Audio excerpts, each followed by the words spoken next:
Erev Tov, bonsoir.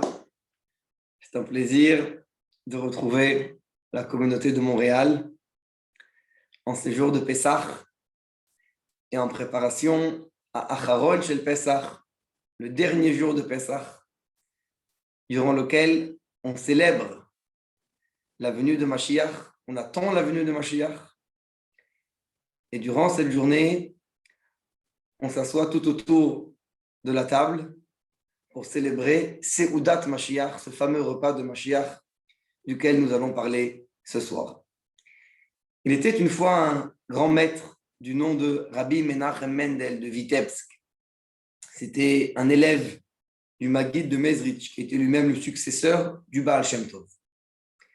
Il a fait son aliyah, il est monté de Russie en Eretz Israël, en Terre Sainte, avec un grand nombre de chassidim.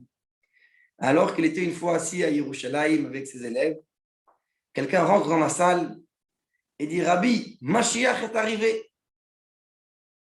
Rabbi Menachem Mendel, il se lève de sa chaise, il va vers la fenêtre, il ouvre la fenêtre, il respire un peu l'air de l'extérieur et il dit « Non, non, Mashiach n'est pas là, ce n'est pas l'air de Mashiach, ce n'est pas l'atmosphère de Mashiach. »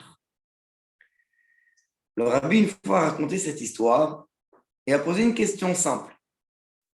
Pourquoi Rabbi Menachem Mendel de Vitebsk a eu besoin de se lever de sa place, ouvrir la fenêtre et respirer l'air? S'il a la possibilité de sentir et savoir si Mashiach est là, il peut le faire depuis sa place.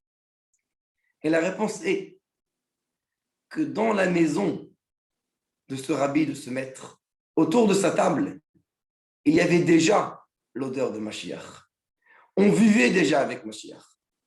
Pour savoir si Mashiach est arrivé, il a eu besoin d'ouvrir la fenêtre et sentir à l'extérieur ce qu'il se passe. Savoir si le Mashiach est déjà là. Dans quelques jours, le dimanche, dernier jour de Pessah, on va célébrer Seudat Mashiach. Et c'est le moment où nous, on va devoir autour de nos tables faire régner cette atmosphère, sentir cette air de Mashiach présente.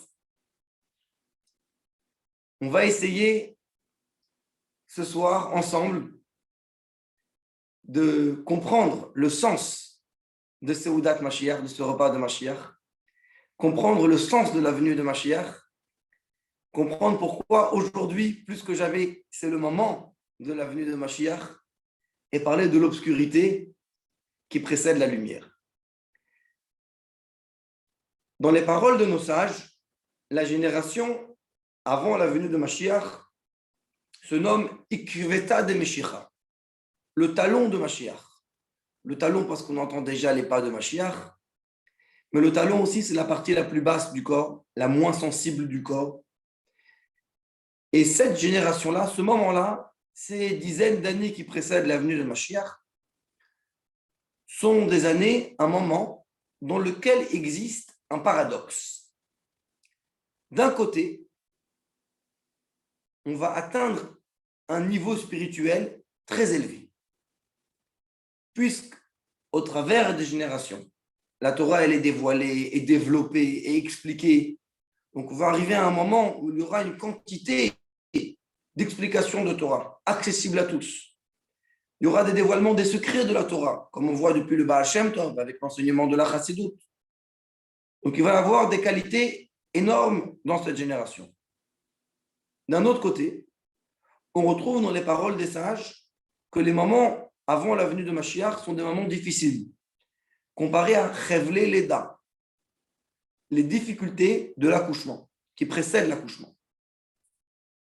À tel point que dans la Gemara, certains sages disent qu'il vienne Mashiach, mais que je ne sois pas présent au moment où il vient pour ne pas voir ces souffrances qui précèdent sa venue. Et on va revenir à ce passage de Gemara.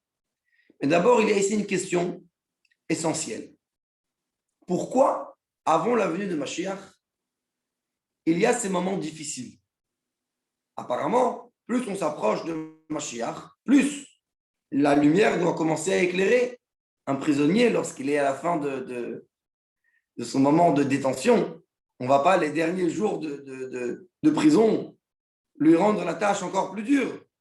On va lui dire, voilà, bientôt tu vas être libre, c'est plus facile, prépare-toi à sortir. Alors pourquoi avant la venue de Mashiach, c'est plus difficile? On traverse une période, et maintenant on peut le dire, maintenant on le sait, une période unique que le monde n'a jamais connue. On est en train de traverser un moment particulier, personne n'aurait pu, il y a un peu plus qu'un an, s'imaginer qu'on allait être pendant plus qu'une année dans une telle période. C'est sûr qu'on se trouve dans les moments avant la venue de Mashiach, mais la question c'est pourquoi? Quel est le sens de cette obscurité, de ces difficultés que le monde traverse avant la venue de Mashiach? Alors on vient de mentionner le passage de Gemaras dans Sanhedrin, page 98, où certains maîtres du Talmud disent qu'ils viennent, mais qu'on ne soit pas présent à ce moment pour ne pas voir les souffrances qui précèdent sa venue. Vient un maître du Talmud du nom de Rav Yosef. On va revenir sur son nom, on va revenir sur le personnage, ce maître du Talmud. Il dit qu'il vienne, y était, même si je vais devoir être à l'ombre des excréments de l'âne du Mashiach. Alors je vais lire ces mots dans la Gemara et on va les expliquer. Donc, dans le traité de Sanhedrin, Rav Yosef dit, y était que Mashiach vienne, ve'eske, même si je vais mériter des hitifs d'être assis, betula de chufita d'achamare, à l'ombre des excréments de l'âne de Mashiach. C'est-à-dire, il y a l'âne, il y a les excréments de ses engrais, ceux qui sortent de lui, et à l'ombre de ces excréments, même si je vais être assis là-bas, ça vaut le coup pour que Mashiach vienne et que je sois présent au moment de sa venue. Ça, c'est les paroles de Rav Yosef. Alors, déjà, qu'est-ce que signifie l'âne de Mashiach? Qu'est-ce que signifie être assis à l'ombre des excréments de l'âne de Mashiach? Alors, ce soir, on va expliquer le secret de l'âne de Mashiach et le secret qui se trouve dans les paroles de Rav Yosef, être assis à l'ombre des excréments de l'âne de Mashiach. Mais la question, tout d'abord, est très générale. Quel est le sens de l'exil dans lequel on se trouve et quel est le sens de la délivrance? Souvent, on peut associer le mot exil et délivrance à une situation géographique. C'est le premier sens du terme exil, c'est-à-dire être exilé, quitter son endroit.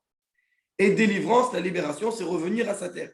Mais pourtant, celui qui prie en terre d'Israël, dans la ville sainte Yerushalayim, notre capitale, dans l'endroit le plus kadosh, devant le Kot El Ma'aravi, face au Harabay où se trouvait le Beth Amikdash, et il lit la Tfila, il lit le texte, il va dire le même texte que tous les Juifs à travers tout le monde. On le lit maintenant dans la prière des trois fêtes. Nous avons été exilés de notre terre. L'exil, il n'est pas seulement géographique, c'est un exil beaucoup plus profond. Il faut comprendre le sens de l'exil pour pouvoir comprendre que veut dire la délivrance. Si l'exil n'est pas géographique, alors qu'est-ce que l'exil? Pourquoi on attend la venue de Mashiach? Quelqu'un peut dire, lorsque Mashiach va arriver, il n'y aura plus de malheur, c'est vrai. Il n'y aura plus de malades, c'est vrai. Il n'y aura plus de tragédie, c'est vrai. Alors on attend la venue de Mashiach pour pouvoir vivre tranquillement et qu'il n'y ait plus de difficultés, qu'il n'y ait plus de maladies, Dieu préserve, qu'il n'y ait plus de tsarot. Si c'est la seule raison pour laquelle on attend la venue de Mashiach, alors en réalité, ce qu'on attend, ce n'est pas Mashiach. On attend une solution à nos malheurs. Si par hasard, il pouvait exister une solution à tous les malheurs autres que Mashiach, peut-être que ce serait bien aussi. Concrètement, ça n'existe pas. La seule vraie solution à tout, c'est Mashiach. Mais ce qu'on attend, c'est peut-être pas Mashiach, c'est la solution à nos problèmes. Là n'est pas le sens profond de Mashiach. Là n'est pas le sens profond de la Géoula. Il y a quelque chose de beaucoup plus profond. Alors, dans un sens simple, on peut expliquer l'exil comme une punition de nos fautes. Et effectivement, c'est écrit, on l'a mentionné, à cause de nos fautes, mais c'est une approche qui est simple à premier abord, et il y a quelque chose de beaucoup plus profond. Il y a un sens positif dans l'exil et dans le fait que les Juifs sont éparpillés dans les quatre coins du monde. Mais là, il faut revenir en arrière et comprendre le sens de notre existence, le sens de la création du monde. Il est expliqué dans les textes de Kabbalah qu'au moment de la création du monde, il y a des étincelles de sainteté qui se sont éparpillées partout. Et le travail du peuple juif, à travers toute son histoire, c'est de ramener ces étincelles de sainteté et les élever. Et lorsque toutes ces étincelles sont revenues à leur source, à ce moment-là, le monde est complet, le monde est prêt pour le dévoilement d'Hachem. Et là, le sens profond de la Géoula, là est le sens profond de la délivrance. Et c'est pour ça que le Talmud dit Lo ibre alma ela le Mashiach. Le monde n'a été créé seulement pour ça. C'est le but ultime de la création du monde. L'exemple, c'est le premier exil, l'exil d'Égypte. L'exil d'Égypte, Dieu l'a annoncé à Abraham lors du Brit Ben Abetarim, lors de l'alliance entre les morceaux. Ce n'était pas à cause des fautes, c'était une mission. Cette mission, c'était d'élever les étincelles spirituelles qui se trouvent en exil. Et à travers le travail difficile, les Béné Israël ont ramassé toutes ces étincelles. C'est pour ça qu'en Égypte, on retrouve dans le texte qu'il était très important de ramasser toute la richesse d'Égypte. Et Hachem, il a précisé à Abraham, ils vont sortir avec une grande richesse. Et lorsque c'est arrivé le moment de la sortie d'Égypte, pendant la Makkah de Choshech, la plaie de Choshech, on en a parlé pendant le Seder de Pessah, les Béné Israël ont été, et ils ont pris des Égyptiens, les Kessef, les Ahab, les ustensiles en or et en argent. Et ensuite, lorsqu'il y a eu la traversée de la mer Rouge, qu'on va avoir maintenant chez Vish el Pessah, le 7e jour de Pessah, ils ont ramassé à Bizat Ayam, lors du butin de la mer Rouge, encore plus que ceux que l'on a ramassés en Égypte. Mais quel est le sens profond de ramasser toutes ces richesses? Pour aller dans le désert avec toutes ces richesses, le plus pauvre des Juifs, il avait au moins 90 ânes chargés d'or et d'argent et de bijoux. Quel est le sens de tout cela? Et lorsqu'on arrive à la mer Rouge, on a ramassé jusqu'à que Moshe il a dû nous faire partir contre notre gré. Et lorsque c'est arrivé le moment de sortir, Hachem a dit, vous n'allez pas sortir tant que vous n'allez pas tout ramasser. Quelqu'un qui est en exil, il veut juste sortir. Il a besoin de ramasser la richesse, juste sors-moi de l'esclavage. Non, Hachem a dit, vous allez ramasser cette richesse. Quel est le sens? Ce n'est pas seulement ramasser la richesse pour la richesse. Le sens profond, c'est élever les étincelles de sainteté qui se trouvent en Égypte. Et lorsque cet objet qui était dans la main de l'Égyptien, il va passer dans la main de la possession de quelqu'un du Ham Israël. Et lui, il va l'utiliser pour servir Hachem. Il va utiliser cet or pour construire un Mishkan, par exemple, pour Hachem, pour faire des mitzvot. Il va transformer, élever cet ustensile en Kedusha, en sainteté. Le Zohar va même plus loin. Il nous dit le nombre d'étincelles qu'il y a à ramasser dans tout le monde pour que Mashiach vienne. Reish Pei Chet Nitzutzot. 288 étincelles. Il y a 288 étincelles. Ça, c'est le travail de tout le peuple juif à travers son histoire. Lorsqu'on arrive au bout de ces 288, c'est le moment de Mashiach. En Égypte, le Zohar nous dit, on a déjà ramassé, écoutez bien, Resh Bet, 202 étincelles des 288. C'est-à-dire que la grande majorité du travail a déjà été fait en Égypte. C'est pour cela qu'il est écrit qu'il ne faut pas retourner en Égypte. Parce que là-bas, on a déjà fait ce que l'on devait faire. Le verset dit Vegam Erev Rav Alaïtam. On a monté avec nous Erev Rav, c'est le mélange des nations. Mais Rav, Resh Bet, c'est la valeur numérique de 202. C'est une allusion aux 202 étincelles qu'on a élevées en Égypte. Alors ensuite, plus on avance dans l'exil, plus il reste des petits morceaux. Vous savez, lorsqu'un vase il se casse, ramasser les premiers morceaux, c'est le plus facile. On peut ramasser beaucoup, rapidement. Mais ramasser les derniers petits morceaux qui se trouvent éparpillés un peu plus loin et qui sont tout petits, ils peuvent prendre beaucoup plus de temps et beaucoup plus de travail. Et ça, c'est le travail de tout l'exil.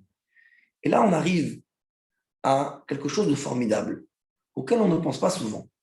Et c'est un signe sur la venue de Mashiach. Un signe qu'aujourd'hui, on se trouve dans le moment juste avant la venue de Mashiach.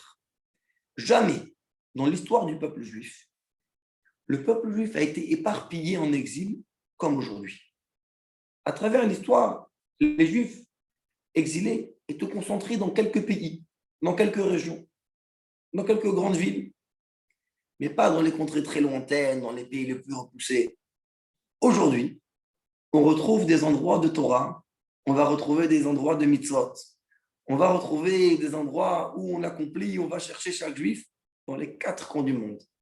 Ça, c'est le travail du Rabbi de Lubavitch qui a envoyé ses shtuchim partout dans le monde. Regardez maintenant, on vient de faire Pessah, du Seder Pessah. On va en Jamaïque. où il y a le Rav Yaakov Raskin. Il va s'occuper de chacun là-bas et leur envoyer une boîte du Seder, même celui qui est seul. J'ai ici des amis qui se sont retrouvés Pessah en Éthiopie. Et ils ont passé là-bas le Seder Pessah avec le Maître Rabbin.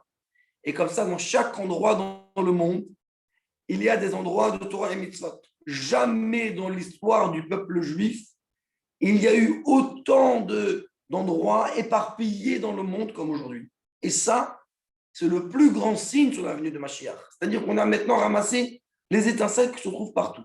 Maintenant, ce travail-là, de ramasser toutes les étincelles, on ne voit pas tout de suite son résultat. C'est comme derrière un rideau, on va tout préparer, derrière le spectacle, les gens sont là assis, et à un moment, le rideau s'ouvre et on voit tout ce qui a déjà été préparé derrière. Chaque fois qu'on fait une mitzvah, chaque instant, on étudie la Torah, on fait quelque chose de bien, on amène une lumière d'Hachem dans le monde.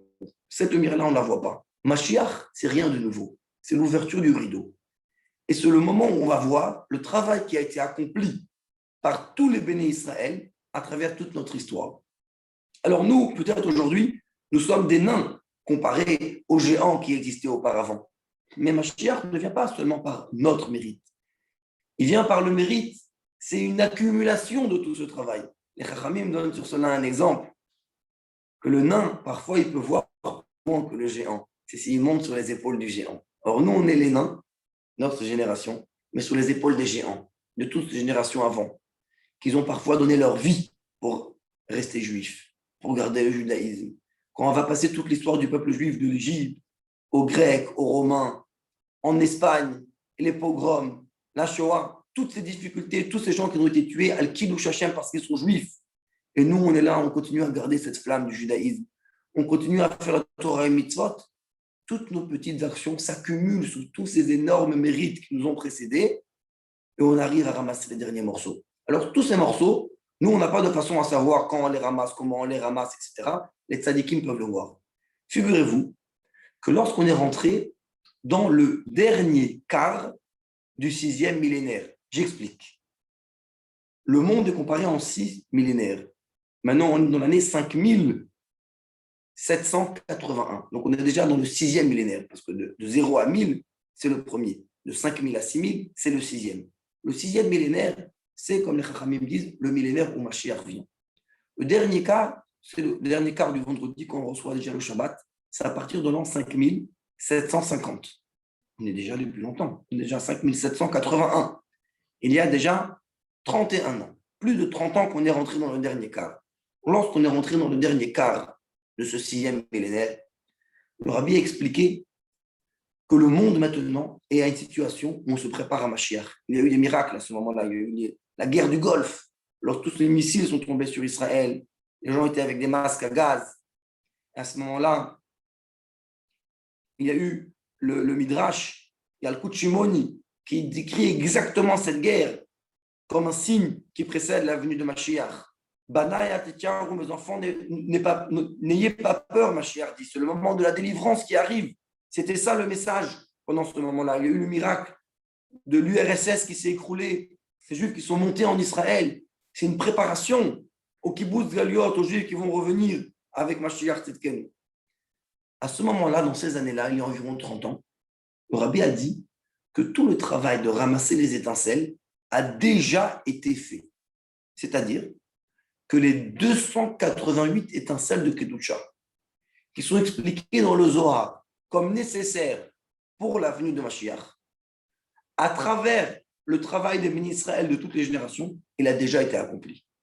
Alors maintenant, aujourd'hui, la question elle est différente. Elle n'est pas quand est-ce que Mashiach va venir, mais elle est pourquoi elle n'est pas encore là. Si on a fini ce travail, alors normalement, le programme, c'est qu'après les 288 étincelles qui sont faites, Mashiach arrive. C'est fait. Mashiach n'est pas là pour une raison qui nous est inconnue. On ne sait pas pourquoi. Et on traverse dans ces dernières dizaines d'années, et on le voit dans cette dernière année, des moments uniques que l'histoire n'a pas connus. Et il n'y a pas de doute que chaque instant qui avance, on se rapproche de la venue de Mashiach.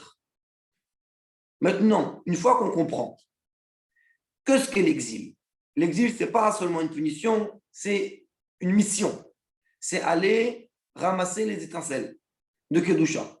Que ce que la Géoula, c'est le dévoilement d'Hachem. On le voit dans son mot. Vous savez qu'en hébreu, le mot exprime la chose. Géoula, la délivrance, c'est un mot qui ressemble beaucoup à Gola, l'exil. Apparemment, ce sont deux choses extrêmement à l'opposé. Comment est-ce possible que deux mots similaires, en la Shama Kodesh, en la langue sacrée, expriment deux choses qui sont, deux mots similaires vont expliquer deux choses qui sont contradictoires l'une à l'autre. Gola, l'exil, et Géoula, la délivrance. La réponse, elle est que la délivrance, ce n'est pas autre chose que l'exil. C'est les mêmes lettres. Que Gola et Géoula, ce sont quasiment les mêmes lettres. Gimel, Vav, Lamed, He. Il y a une seule lettre qui change, c'est le Aleph. Aloufo Shel Olam, le maître du monde. Amener Hachem, le maître du monde, dans Gola, dans l'exil, ça, c'est la venue de Mashiach. Hachem se dévoile dans le monde. Voir la présence d'Hachem, que le rideau il s'ouvre et que tout le travail qui a été fait, on arrive à son aboutissement. Une fois qu'on a compris cette chose-là, on peut revenir aux paroles de la Gemara de Rav Yosef.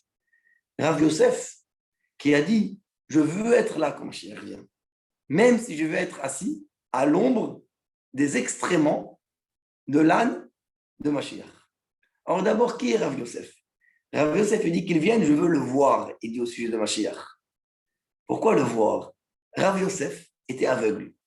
Il était aveugle à cause des épreuves de l'exil, des difficultés de l'exil, des challenges qu'il pouvait rencontrer. Et il a décidé qu'il ne veut pas subir toutes ces difficultés et pouvoir voir des choses négatives qui existent dans l'exil, voir des choses qu'il ne doit pas voir. Et il a décidé de perdre la vue. Et il est raconté, ça ramène dans le Seder Adorot, qu'il s'est mis dans une pièce sombre pendant 40 jours et qu'ensuite, soudainement, il a pris des pierres brillantes, des diamants, et il a perdu la vue. Comme ça, Rav Yosef, il a perdu la vue pour ne pas trébucher et regarder quelque chose d'interdit. Et Rav Yosef, il attend la venue de Mashiach, le moment où le monde va être transformé et la matière va devenir quelque chose uniquement de positif. Et à ce moment-là, il va pouvoir voir. Je veux voir Mashiach, je veux voir Hachem, je veux voir un monde bien. C'est ce qu'il demande Rav Yosef. Et à ce moment-là, le monde il va être transformé, la matière va être transformée. Comment on dit la matière? Chomer, c'est le matériel. Chamor, l'âme de Mashiach, veut aussi dire Chomer. L'âme de Mashiach, c'est la matière de Mashiach, c'est comment Mashiach il transforme le monde matériel. Alors Mashiach ne va pas transformer seulement le monde, il va même transformer les excréments de l'âme, c'est-à-dire ce qui sort de l'âme, ce qu'il y a de plus bas. Ça aussi, ça va être transformé. Et Rav Yosef dit, à l'ombre de ces excréments, l'ombre c'est comme ce qui protège. Quand la matière va être transformée, je vais être protégé même par les excréments de l'âme de Mashiach, même par la partie la plus basse de la matière, quand on va révéler que dedans il y a Hachem dans chaque morceau du monde. Cette étincelle d'Hachem va me protéger. Et ça, je vais le voir. Qui dit ça? Rav Yosef qui est aveugle. Donc là, on comprend le secret des paroles de Rav Yosef. Que les moments avant la venue de Mashiach, même si ce sont des moments difficiles que l'on traverse. Et certains sages ont dit qu'ils viennent, mais on ne veut pas le voir, on ne veut pas être présent au moment où il vient. Rav Yosef dit, oui, moi je veux être là. Je veux être présent et je veux participer à amener Mashiach. Ça, c'est la chance que nous avons chacun d'entre nous aujourd'hui. Où on est présent dans la génération de Mashiach, où on est présent dans les moments qui précèdent sa venue. On veut le voir et c'est à travers nos actions qu'il va venir. Et la Gemara demande, Ma ya'ase Adam, qu'est-ce qu'un homme doit faire pour pouvoir être sauvé des difficultés qui précèdent la venue de Mashiach? Et la Gemara répond, Ya'asok ba-Torah ou begemilut chasadim, qu'il s'occupe de la Torah, de diffuser la Torah et des bonnes actions. Gemilut chasadim. Quand on dit Ya'asok ba-Torah, ce n'est pas seulement l'ilmod, pas seulement étudier. Essek, c'est comme une affaire. Un homme d'affaires, il ne reste pas les bras croisés en attendant, en espérant qu'une occasion va venir. Il va chercher. Il va chercher l'occasion. Il va regarder où est-ce qu'il y a quelque chose de bien à faire, quelque chose de positif pour lui, où il va pouvoir gagner.